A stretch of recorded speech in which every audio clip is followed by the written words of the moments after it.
I'm Monsignor Landry, National Director of the Medieval Mission Societies. It's September 27, the feast of St. Vincent de Paul. And in today's gospel, Jesus picks up from where he was yesterday. You remember after Peter confessed him the Messiah of God, Jesus told his disciples that he was going to be betrayed, handed over to the elders, the chief priests, and the scribes, and be put to death, and then the third day be raised. At the beginning of today's gospel, Jesus is working all of these miracles, and everybody was amazed. But Jesus turned to them and reiterated, "Pay attention to what I'm saying to you."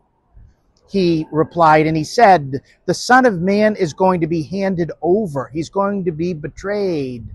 Jesus wants us to pay attention to that message. We know of his crucifixion, but some of the times we don't take it seriously, just like his first disciples. We know that 40 hours later he was raised from the dead, and so we just speed by what happened on Good Friday. But as St. Paul, the great missionary, would remind us, Jesus on Calvary is the power and the wisdom of God.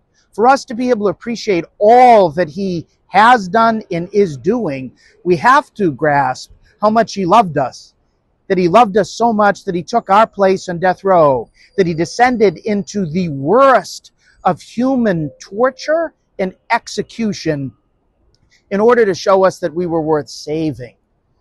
Today, on the memorial of St. Vincent de Paul, one of the greatest saints in the church's history, we reflect how the whole church has the mission to take that message and reality out, to proclaim Christ and Christ crucified. And then, from that depth, to proclaim the power of his resurrection and what it means. St. Vincent de Paul, when he was a young man, was incredibly ambitious. He was nasty to his dad. His dad sacrificed a lot of his farm in order to send St. Vincent to school. But when his dad walked for a couple days just to visit his son was so ashamed to be seen with his father, the farmer, that he didn't even leave his room. As an early priest, he sought after the inheritances bequeathed by widows. But then he was captured as a slave. And when he was finally released, he was converted. And he wanted to spend the whole rest of his life spreading love of God. He did it in high society. And he founded the Congregation of the Mission in order to be able to take Jesus' salvation out to the peasants, the farmers, those like his family growing up all over France. And they were so effective that the Congregation of the Mission, the Lazarists, spread throughout the entire globe, forming priests in order to be true missionaries. Today on his feast day, we pray in a special way for the continuation of Jesus' mission. St. Vincent was an incredible lover of the poor and founded so many means in order to care for the poor. Let's ask for a double portion of his spirit, especially those who are so poor that they don't know that Christ, even though he was God, became poor to make us rich. God bless you. At the end of today's reflection, brothers and sisters, I just want to make a special invitation to you.